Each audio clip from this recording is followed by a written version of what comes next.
बच्चों, मैं हूं अनुज पांडे और ये है आपका पैरा चैनल मैथ स्टार। तो बच्चों, पिछले वीडियो हम लोग इलेक्ट्रिक रेजिस्टेंस तक की पढ़ाई किए थे और इस वीडियो हम लोग free electron model of electric conduction की पढ़ाई करेंगे। जब आपको ड्रिफ्ट वेलोसिटी पढ़ा रहे थे तो वहां पे एक वर्ड बार बार आ रहा था, free electron per unit volume, number of free electron per unit volume. ये वर्ड बार बार आ रहा था आपके दिमाग में क्योंकि हम बोल रहे थे वहां पे।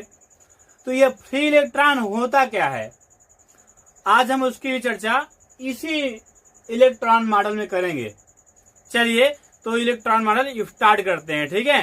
चलिए तो ध्यान से सुनिएगा। वैसे इसमें पूरा हम डिफिनेशन लिख दिए पहले से ही, जिससे कि आपका टाइम वेस्ट ना हो, और फिगर बना के समझाने के लिए बहुत थोड़ा सा प्लेस बचाए हुए हैं, वो भी बहुत मुश्किल से भर तो रहा है पूरा।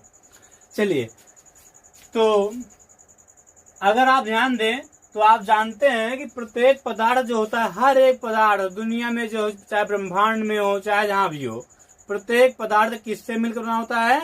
परमाणुओं से। किससे? परमाणुओं से। और परमाणु के केंद्र पर एक धनावेशित भाग होता है, उसे हम लोग क्या बोलते हैं? नाभिक। नाभिक आप जानते हैं पॉजिटिवली चार्ज होता है, ठीक है, क्योंकि उसके अंदर क्या होता है? प्रोटॉन और न्यूट्रॉन। न्यूट्रॉन पर तो कोई चार्ज नहीं होता, लेकिन प्रोटॉन पर पॉजिटिव चार्ज होता है।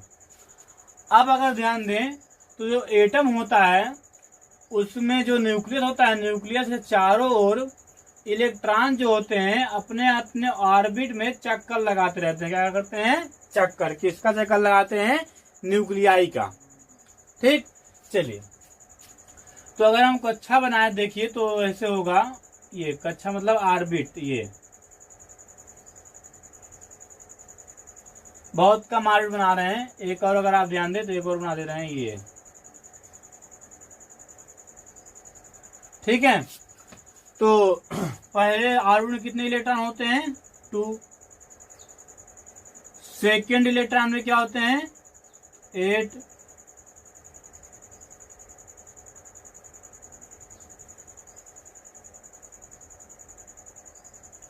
और थर्ड जो ऑर्बिट होता है उसमें कितने इलेक्ट्रॉन होते हैं? 18 होते हैं, लेकिन यहाँ पे हम 2 ही दिखा रहे हैं, ठीक है। चलिए मान लो 3 दिखा दे रहे हैं। आप फोकस करिए, ध्यान दीजिएगा। जो इलेक्ट्रॉन नाभिक के समीप वाली कक्षा में ऑर्बिट में चक्कर लगाएंगे वहां पर आकर्षण बल अधिक होगा, उसमें आकर्षण बल अधिक लगेगा। क्यों?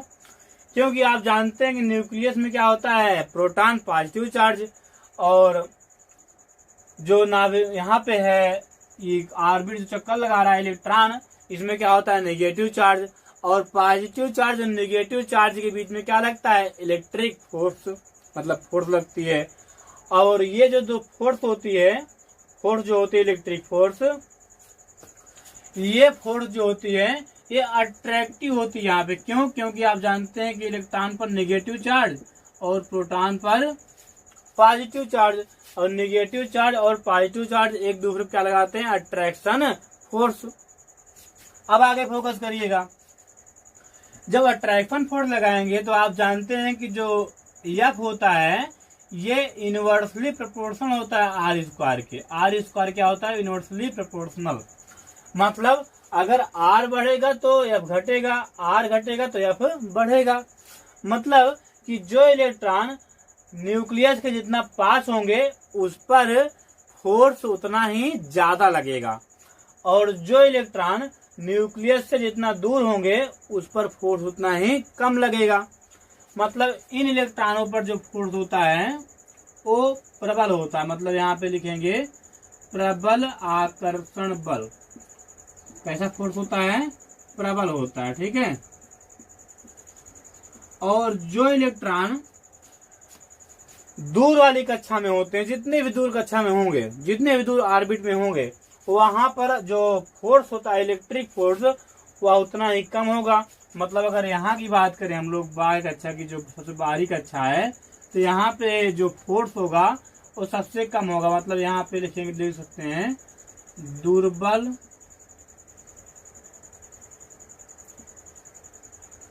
या हाँ, दुर्बल आकर्षण बल।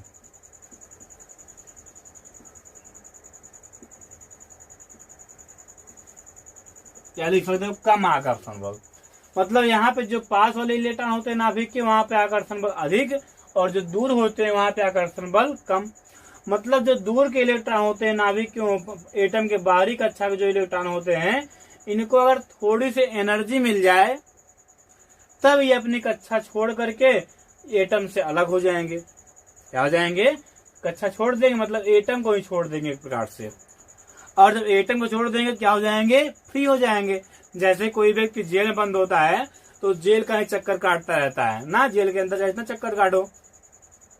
लेकिन जब जेल से उसको थोड़ा अगर मतलब अगर एक बार देखा जाए तो अगर जेल बंद है, लॉकअप में बात करिए, तो अगर थोड़ा ताकत मिल जाए, उसके बाद ताकत आ जाए तो लॉकअप तोड़ करके बाहर आ जाएगा और फिर क्या हो जाएगा? फ्री हो जाएगा ना। तो यहाँ पे ये फ्री हो जाएगा, इलेक्ट्रॉन जो है यहाँ से निकल के फ्री हो जाएगा। इन्हीं इलेक्ट्रॉनों को बोलते हैं फ्री इलेक्ट्रॉन। जो इलेक्ट्रॉन थोड़ी सी एनर्जी पा करके या एनर्जी पा करके एटम से बाहर हो जाते हैं, एटम से निकल जाते हैं, उन्हें क्या बोलते हैं? Free electron. और जो इलेक्ट्रॉन न्यूक्लियस के बहुत पास होते हैं, न्यूक्लियस पास वाले ऑर्बिट में होते हैं, उन्हें बोलते हैं संबंध इलेक्ट्रॉन। क्या बोलते हैं? संबंध इलेक्ट्रॉन। संबद्ध इलेक्ट्रॉन, ये ठीक है। और इसे क्या बोलेंगे? Free electron. जब हम इसमें किसी कंडक्टर में इलेक्ट्रिक करंट फ्लो करते हैं तो यही फ्री इलेक्ट्रॉन ही चार्ज को एक प्लेस से दूसरे प्लेस तक ले जाता है।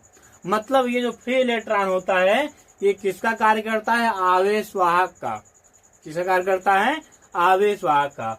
और जिस सब्सटेंस में या जिस चालक में फ्री इलेक्ट्रॉन जितना ही ज्यादा होगा, वह चालक या वह सब्सटेंस विद्युत का उतना ही अच्छा सुचालक होगा, उसमें इलेक्ट्रिक करंट उतना ही अच्छे से फ्लो हो सकती है। ठीक है, चलिए अब इसमें लिखा क्या हुआ है इसको ध्यान दीजिए। एक बार फिर आपको इसको रिवाइज कर देते हैं। हम जानते हैं कि प्रत्येक पदार्थ किससे मिलकर बना होता है? परमाणु से। परमाणु के बीच में एक ईंधनावेशित भाग होता है, उसे क्या बोलते हैं? नाभिक। नाभिक के चारों ओर इलेक्ट्रॉन जो होते हैं अपनी अपनी कक्षा में परिक्रमा करते रहते हैं, चक्कर लगाते रहते हैं। जो इलेक्ट्रॉन नाभिक के समीप वाले कक्षा में होते हैं वहां पर प्रबल आकर्षण बल होता है। प्रबल आकर्षण कौन सा बल? विद्युत बल। कौन लगाता है? प्रोटॉन लगाते हैं। प्रोटॉन और इलेक्ट्रॉन दोनों एक दूसरे पर लगाते हैं। तो जो इलेक्ट्रॉन नाभिक के समीप वाली कक्षा में होते हैं वहां पर प्रबल आकर्षण बल होता है, और जो इलेक्ट्रॉन नाभिक के दूसरी कक्षा में होते हैं वहां पर आकर्षण बल कम होता है। ठीक है, अर्थात जो इन इलेक्ट्रॉनों को जो बाहर होते हैं बाहरी कक्षा में, इन इलेक्ट्रॉनों को थोड़ी सी एनर्जी दे करके एटम से अलग किया जा सकता है। और जब ये इलेक्ट्रॉन एटम से अलग हो जाते हैं तो कौन से इलेक्ट्रॉन कहलाते हैं? Free electron. और जो इलेक्ट्रॉन नाभिक के समीप वाली कक्षा में होते हैं उन्हें बोलते हैं संबद्ध इलेक्ट्रॉन। क्या बोलते हैं? संबद्ध इलेक्ट्रॉन। और जो फ्री इलेक्ट्रॉन होते हैं यही इलेक्ट्रॉन ही आवेश वाहक का कार्य करते हैं। मतलब अगर आप इलेक्ट्रिक करंट किसी कंडक्टर में फ्लो करते हैं तो कंडक्टर में फ्री इलेक्ट्रॉन होता है, वही फ्री इलेक्ट्रॉन जो होता है चार्ज को एक प्लेस से या एक पॉइंट से दूसरे पॉइंट तक ले जाता है। समझ गए? मतलब जिस भी सब्सटेंस पर फ्री इलेक्ट्रॉन नहीं होगा, जिस सब्सटेंस में फ्री इलेक्ट्रॉन नहीं होगा उसमें इलेक्ट्रिक करंट फ्लो नहीं होगी। अगर थोड़ा फ्री इलेक्ट्रॉन है तो थोड़ी इलेक्ट्रिक करंट फ्लो होगी, ज्यादा फ्री इलेक्ट्रॉन है तो मतलब जितना ज्यादा फ्री इलेक्ट्रॉन है इलेक्ट्रिक करंट उतना ही तेज फ्लो होगी। ठीक है, चलिए अब आगे आप फोकस करिए।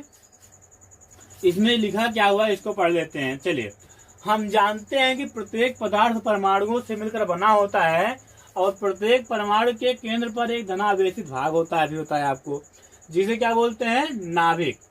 नाभिक के चारों ओर इलेक्ट्रॉन अपनी अपनी कक्षाओं में चक्कर लगाते रहते हैं। अब आप थोड़ा ध्यान दीजिएगा, ये कक्षाएं ऐसी नहीं होती हैं जैसे कि स्कूल की होती, वहां पे दीवार होती है अगल बगल, उस दीवार से बाहर आप नहीं जा सकते हो, गेट से नहीं जा सकते हो, ऐसा नहीं है। मतलब ये जो कक्षाएं होती हैं ये एनर्जी के लेवल से बटी होती हैं। मतलब ये जो यहाँ पे बना हुआ है ये कोई दीवार नहीं है, ऐसे ही है, मतलब कुछ नहीं है, केवल इलेक्ट्रॉन से घूमेंगे बस ऐसे। ठीक है, इसका विशेष ध्यान रखिएगा। अब आगे फोकस करिए। ये इलेक्ट्रॉन दो प्रकार के होते हैं। पहला क्या, संबद्ध, यहाँ पे रंग हो गया, संबद्ध इलेक्ट्रॉन, और दूसरा होता है मुक्त इलेक्ट्रॉन। संबद्ध इलेक्ट्रॉन की इंग्लिश होती है बाउंड इलेक्ट्रॉन्स, और मुक्त इलेक्ट्रॉन की इंग्लिश होती है फ्री इलेक्ट्रॉन्स। ठीक, अब आगे ध्यान दीजिए। नाभिक के पास वाली कक्षाओं के इलेक्ट्रॉन पर नाभिक का नियंत्रण जो होता है, नाभिक का नियंत्रण अधिक होता है। ये सामान्यतः अपनी कक्षा नहीं छोड़ सकते। सामान्यतः मतलब ध्यान रखिएगा, छोड़ भी सकते हैं लेकिन सामान्यतः नहीं, आसानी से नहीं। बहुत बहुत बहुत ज्यादा एनर्जी चाहिए उनको, तब जाके अपनी कक्षा को छोड़ेंगे। ठीक है, उसको आगे बात करेंगे हम लोग जब एटम बम वगैरह की पढ़ाई करेंगे, लेकिन अभी नहीं। तो ये सामान्यतः अपनी कक्षा नहीं छोड़ सकते हैं क्योंकि नाभिक के प्रोटॉन इन पर प्रबल आकर्षण बल लगाते हैं। बताए ना, नाभिक में प्रोटॉन होंगे, जो यहाँ पे पास वाले इलेक्ट्रॉन होंगे, वहां पर प्रबल आकर्षण, बहुत ज्यादा अट्रैक्टिव फोर्स लगाएंगे। ठीक है, इन्हीं को संबद्ध इलेक्ट्रॉन कहते हैं। मतलब जो पास वाली कक्षा में इलेक्ट्रॉन होते हैं, नाभिक के पास वाली कक्षा में, उन्हें क्या बोलते हैं, बाउंड इलेक्ट्रॉन। ठीक है, अब आगे आप फोकस करिए। जो इलेक्ट्रॉन नाभिक से दूर वाली कक्षा में होते हैं वहां पर आकर्षण बल कम होता है, अर्थात इन्हें थोड़ी भी ऊर्जा देकर संगत परमाणु से हटाया जा सकता है। संगत परमाणु मतलब जिस परमाणु में सॉरी, हाँ ठीक है, और क्या, मतलब जिस परमाणु में ये होंगे उस परमाणु से, उस एटम से इन इलेक्ट्रॉनों को हटाया जा सकता है। ठीक है, कौन से इलेक्ट्रॉन को, जो बाहरी कक्षा में होते हैं। फिर क्या हुआ, ये इलेक्ट्रॉन ही मुक्त इलेक्ट्रॉन कहलाते हैं। मुक्त इलेक्ट्रॉन के कारण ही आवेश का प्रवाह संभव हो पाता है। ये इलेक्ट्रॉन ही आवेश वाहक का कार्य करते हैं। आदर्श चालक में, आदर्श चालक किसको माना जाता पता है आपको? नहीं पता है। आदर्श चालक माना जाता है चांदी को, सिल्वर इंग्लिश होती है इसकी। किसको माना जाता है? सिल्वर को। ठीक है, तो अगर वो भी पूरी तरह से आदर्श नहीं होता, ध्यान रखिएगा। लेकिन अगर ध्यान दी जाए तो आदर्श चालक में जो मतलब एकदम अच्छा चालक होगा, अगर सिल्वर की बात किया जाए तो इसमें ही लगभग 10⁻29 फ्री इलेक्ट्रॉन पर मीटर क्यूब होते हैं। कितने होते हैं? 10⁻29 फ्री इलेक्ट्रॉन पर मीटर क्यूब। मतलब अगर 1 मीटर क्यूब का आयतन अगर हम लोग लें और उसमें फ्री इलेक्ट्रॉन देखें तो उसमें कितने फ्री इलेक्ट्रॉन रहेंगे? 10⁻29 इलेक्ट्रॉन। कितने free electron? Free electron, electron नहीं। इलेक्ट्रॉन तो बहुत होते हैं भाई, उस इलेक्ट्रॉन हर एक सब्सटेंस में होते हैं। फ्री इलेक्ट्रॉन की बात कर रहा हूँ, कितने? 10⁻29 इलेक्ट्रॉन्स। ठीक है, चलिए। तो इस प्रकार से आपका free electron model of electric conduction मतलब वैद्युत चालन का मुक्त इलेक्ट्रॉन मॉडल समाप्त हुआ। और अब हम चलते हैं किस पर? रेजिस्टिविटी पर।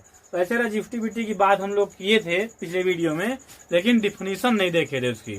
तो आइए इसमें देख लेते हैं डिफिनीशन, और उसके बाद रेजिस्टिविटी की बात करने के बाद हम क्या पढ़ेंगे?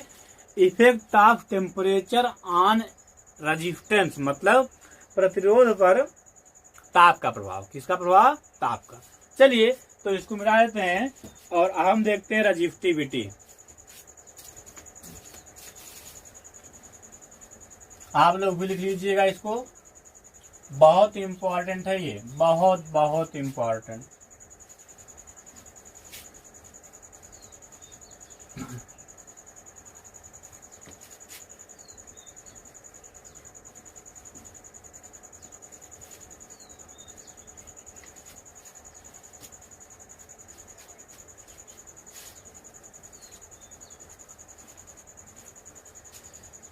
तुम्हारी नजरों में हमने देखा। चलिए तो हेडिंग कर लेते हैं रजिस्टिविटी, क्या हेडिंग करेंगे, रजिस्टिविटी या स्पेसिफिक रेजिस्टेंस भी इंग्लिश होती है।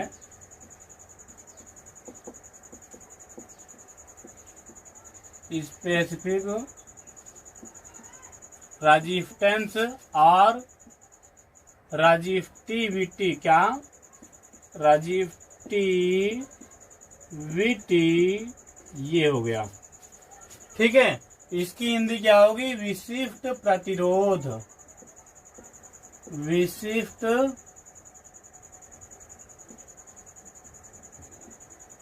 प्रतिरोध, विशिष्ट प्रतिरोध या प्रतिरोधकता भी बोलते हैं इसे, क्या बोलते हैं, प्रतिरोधकता।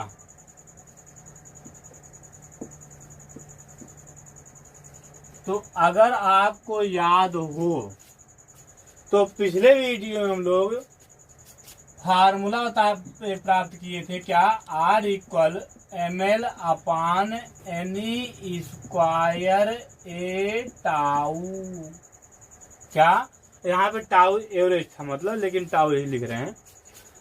तो R इक्वल क्या था, ml अपान NE स्क्वायर ए टाउ। और हम वहां पे बात किए थे कि अगर किसी कंडक्टर का या किसी, हाँ कंडक्टर की ही बात कर लो, या जो भी सब्सटेंस हो, कंडक्टर की ही बात कर लेते हैं, या सेमी कंडक्टर भी हो सकता है, या बस यही दो बहुत है। तो अब ध्यान दीजिए, अगर हम उस कंडक्टर का टेम्परेचर जो है, जो भी कंडक्टर है उसका टेम्परेचर जो है कांस्टेंट कर दें, उस कंडक्टर का टेम्परेचर चेंज ना होने पाए, तब क्या होगा, इतना चीज देखिएगा अच्छे, अगर हम टाउ को थोड़ा इधर करते हैं और ए को इधर करते हैं तभी सटीक पड़ेगा। तो इतना चीज जो है, ये पार्ट जो है आपका क्या होता है, कांस्टेंट। इसी कांस्टेंट पार्ट को क्या बोलते हैं, इसी कांस्टेंट पार्ट को बोलते हैं रजिस्टिविटी। मतलब इसे दिखाते हैं रो से, ये R इक्वल हो जाएगा रो L अपान ए, और लेंथ ऑफ कंडक्टर और क्रॉस सेक्शन एरिया को तो हम चेंज कर ही सकते हैं, खींच लेंगे, ठीक, क्या कर लेंगे, खींच लेंगे, तो कम जाएगा, लेंथ बढ़ जाएगी और जो क्रॉस सेक्शन एरिया घट जाएगा। तो ये टेम्परेचर पर ये दोनों डिपेंड नहीं करते हैं, लेकिन ये डिपेंड करता है। वैसे बताया था कि ये दोनों भी टेम्परेचर डिपेंड करते हैं, क्योंकि जब भी आप टेम्परेचर बढ़ाते हैं किसी कंडक्टर का, तो होता क्या है कि वो गर्म हो जाता है। गर्म होने से क्या होता है कि वो थोड़ा तन जाता है, लेकिन उतना इफेक्ट नहीं करता है। चलिए, तो हो गया ये R equal rho L by A. यहाँ पे जो रो है ना, इसी ही बोलते हैं क्या, रजिस्टिविटी। और इसको हमें डिफाइन करना है। अब सुनिएगा, तो हम करें क्या, यहाँ पे रो का फॉर्मूला प्राप्त करेंगे, तो ये हो जाएगा rho equal R A by L. Rho equal क्या हो जाएगा, आर ए बाई एल। ये हो गया रजिस्टिविटी का फार्मूला। अब आगे फोकस करें थोड़ा सा। अगर हम मान लें कि किसी कंडक्टर का जो क्रॉस सेक्शन एरिया है, या किसी सेमी कंडक्टर का क्रॉस सेक्शन एरिया क्या है, if cross section area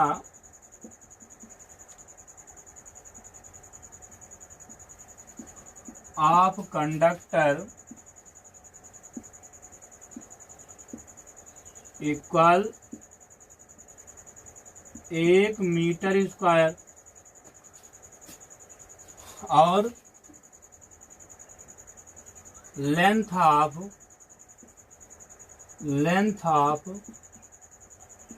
conductor जो है वो कितना हो जाए, वो हो जाए 1 मीटर। तब क्या होगा, देन अगर हम यहाँ पे इन दोनों का मान रखें तो ये हो जाएगा रो इक्वल आर, ए का मान तो 1 हो गया है, अपान क्या होगा, एल का मान भी 1 हो गया है। तो यहाँ पे क्या हो जाएगा, rho equal are. Row equal क्या हो जाएगा, रो इक्वल आर।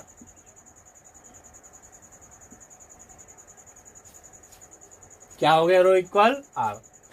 अब बनाइए डिफिनीशन। अब बनाते हैं डिफिनीशन।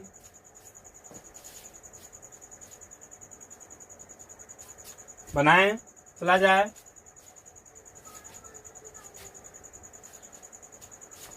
चलिए, तो पहले लेते हैं डिफिनीशन।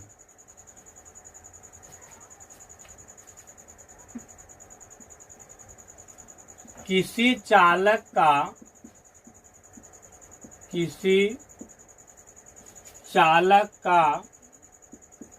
विशिष्ट प्रतिरोध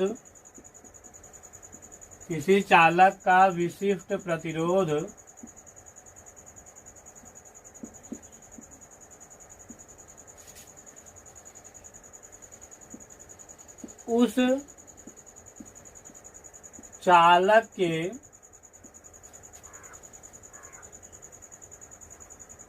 प्रतिरोध या विद्युत प्रतिरोध लिख सकते हो यहाँ पे, विद्युत प्रतिरोध, उस चालक के विद्युत प्रतिरोध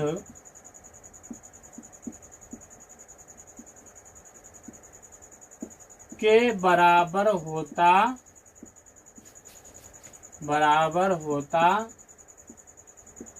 है, जबकि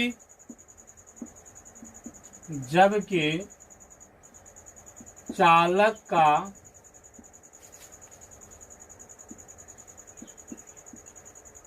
अनुप्रस्थ काट का क्षेत्रफल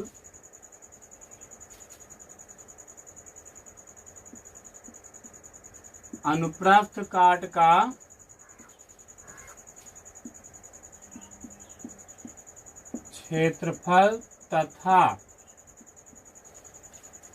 लंबाई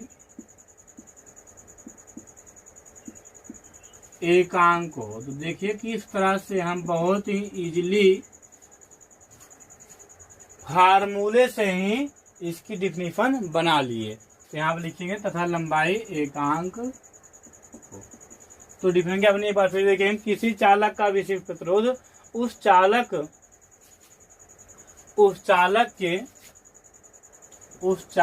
के हो जाएगा यहाँ पे,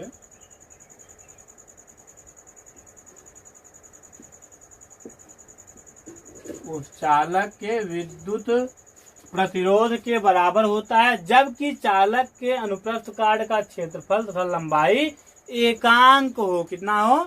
एकांक। ठीक है। कितनी आसान में डिफिनीशन है कि किसी चालक का विशिष्ट प्रतिरोध या प्रतिरोधकता उस चालक के विशिष्ट प्रतिरोध के बराबर होता है। ऐसा कह सकते हैं उस चालक में उत्पन्न प्रतिरोध के बराबर होता है, जबकि चालक का अनुप्रस्थ काट का क्षेत्रफल और लंबाई एकांक हो। ठीक है। चलिए तो इसको आप लिख लीजिए, और इसको लिखने के बाद आप नहीं, पहले इसको लिखिए, इसको लिखने के बाद आपको इसको लिखना है और फिर एडिंग करिए क्या? डायमेंशन। ठीक है। चलिए तो पहले देखते हैं डायमेंशन इसका, इसको मिटा देते हैं।